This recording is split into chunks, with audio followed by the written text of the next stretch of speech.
नमस्कार दोस्तों, मैं हूँ राज चौरान। गोपालन व्यवसाय में बहुत सारी बातों का ध्यान रखा जाता है। उनमें से एक बात है कि गाय ब्याने से पहले किन किन बातों का ध्यान रखना होगा। उसका गाय का भोजन कैसा होगा, उसकी डिलीवरी कैसे नॉर्मल होनी चाहिए, गाय ब्याने के बाद में ऐसी कौन सी बातें हैं जिनसे उनका दूध भी बढ़ता जाए और किसी प्रकार की कोई प्रॉब्लम नहीं हो, उनका खाना कैसा हो, कोई इनका कोई साइड इफ़ेक्ट ना हो। इन सभी बातों को आज हम जो गोपालक तेजपाल जी है उनसे हम जानेंगे। तो देखिए आप इस वीडियो को। सर मुझे ये बताइए, जैसे आपकी कोई गाय ब्याने वाली है तो उससे 1 महीने पहले उसमें विशेष देखभाल की आवश्यकता होती है, तो आप क्या करते हो उनके लिए? उसके 1 महीने पहले, मतलब जब ब्याने वाली होती है उसे 3-4 महीने पहले उसकी खुराक बढ़ानी पड़ती है, जिसमें उसको कैल्शियम है, संतुलित आहार है। आहार के अंदर जो बांट होता है ना, बंटा, जैसे खड़ है, काकड़ा है, दलिया है, वो खिलाना चालू कर देते हैं उसको।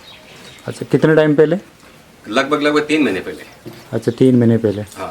ऑयल भी चालू करते हो? ऑयल भी चालू करते हैं, 1 महीने तक ऑयल चालू करते हैं। जैसे सपोज करो एक 100 ग्राम डेली के हिसाब से 1 महीने में 3 किलो या 4 किलो ऑयल लग जाएगा उसको। तो इसके क्या बेनिफिट है? उसका बेनिफिट ये है कि एक तो ब्याने में वो इजी भी आ जाएगी, डॉक्टर की हेल्प नहीं लेनी पड़ेगी। अच्छा। दूसरा, वो जैसे गाय कई बार क्या होता है, उल्टा बछड़ा बछड़ी होता है, जेड़ नहीं पड़ती है, ये इन सब रोगों से छुटकारा मिल जाएगा। अच्छा। जेर वगैरह पड़ने में और ब्याने में बहुत आसानी रहती है उससे।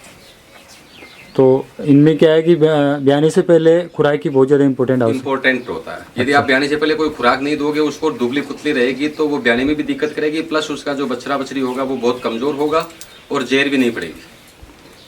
तो सर मुझे बताइए कि ब्याने के बाद में फिर आप क्या देते हो? ब्याने के बाद में 10 रोज तक तो इनको चलता है गुड़ और अजवान, जो इनकी कैल्शियम की नेचुरल पूर्ति करता है। अच्छा। गुड़ और अजवान। और इसके अलावा जो मतलब मेडिसिन में जो आता है, एक दवा आती है जिसको अपन या तो 10 मूल का काच, नेचुरल जो चीज होती है। क्या बताया आपने? 10 मूल का काच। अच्छा। ये काढ़ा होता है एक तरीके का। इंग्लिश में क्या कहते हैं इसको? इंग्लिश में तो आई डोंट नो क्या कहते हैं, बाकी 10 मूल का काच हिंदी में बोलते हैं उसको। अच्छा। देसी दवाई है। इंग्लिश में उसको एक्जापार लिक्विड कहते हैं। अच्छा। एक्जापार लिक्विड। तो उसका क्या बेनिफिट है? उसका बेनिफिट यह है कि इसको ब्याने के बाद में जो बच्चादानी होती है ना, उसकी सफाई ढंग से हो जाती है, तो नेक्स्ट ईयर के लिए प्रजनन टाइम पे हो जाता है उसका। अच्छा, वो देनी होती है? हाँ, ब्याने के बाद में हर बार देनी होती है? हाँ, हर बार देनी होती है यदि आपको बढ़िया रिजल्ट लेना है तो।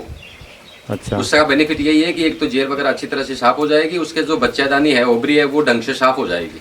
मतलब उसका ऐसी कोई प्रॉब्लम नहीं होगी कि बाद में गाय जब दोबारा सीमन लेवे तो रिपीट नहीं होगी उससे। अच्छा, देसी भाषा में उसको मेला बोलते हैं? मेला। हाँ, देसी भाषा में उसको मेला बोलते हैं। अच्छा। और वो मेला लगभग ब्याने के 1 महीने तक चलता है।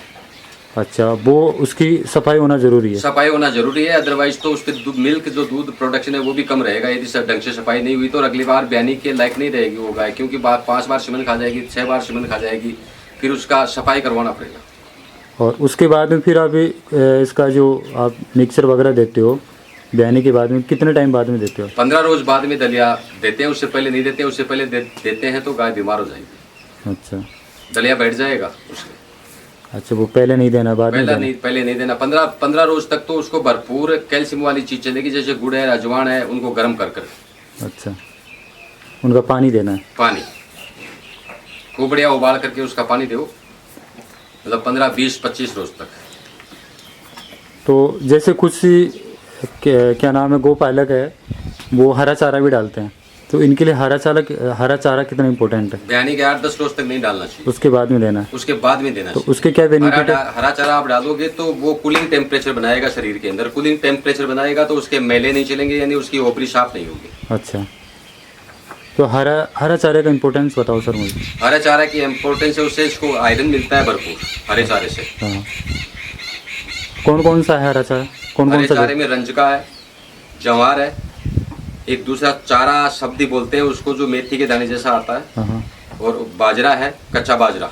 अच्छा, ये खास तौर से हरे चारे में आते हैं। यहाँ जई है। तो कितना देते हो आप इनको? जितना खा सकती हो। कितनी क्वांटिटी में? जैसे एक तो सूखा चारा भी देते हो आप? साथ में सूखा चारा देते हैं। यदि केवल हरा डालोगे, आप हरा चारा डालोगे तो उससे इसके दस्त हो जाएंगे। अच्छा। साथ में जैसे सपोज कीजिए एक गाय यदि 25 किलो चारा खाती है तो उसमें 5 किलो सूखा, 20 किलो हरा होना चाहिए। अच्छा, मतलब इस टाइप से रेशियो होना चाहिए। आपने 100% यदि हरा चारा डाल दिया तो उससे एक तो बाथरूम ज़्यादा करेगी, प्लस लूज मोशन हो जाएगा, इसकी दस्त हो जाएंगे।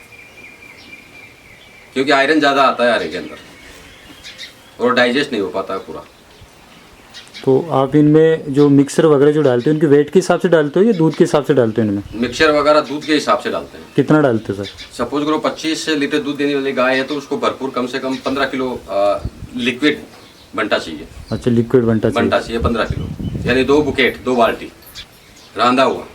तो इसमें सर आपको बढ़िया प्रोडक्शन लेना है, बढ़िया पैदावार लेनी है दूध की, और गाय को पशु को यदि हेल्थी रखना है ना तो पर्टिकुलर एक दान का दलिया नहीं होना चाहिए, उसमें 4-5 दान जो है वो मिक्स होने चाहिए, जैसे बाजरा है, मक्का है, गेहूं है, जौ है। तो दोस्तों ये वीडियो आपको कैसा लगा सब्सक्राइब कीजिए, कमेंट्स कीजिए, फिर हम नई वीडियो के साथ हाजिर होंगे। तब तक के लिए नमस्कार, ओके बाय।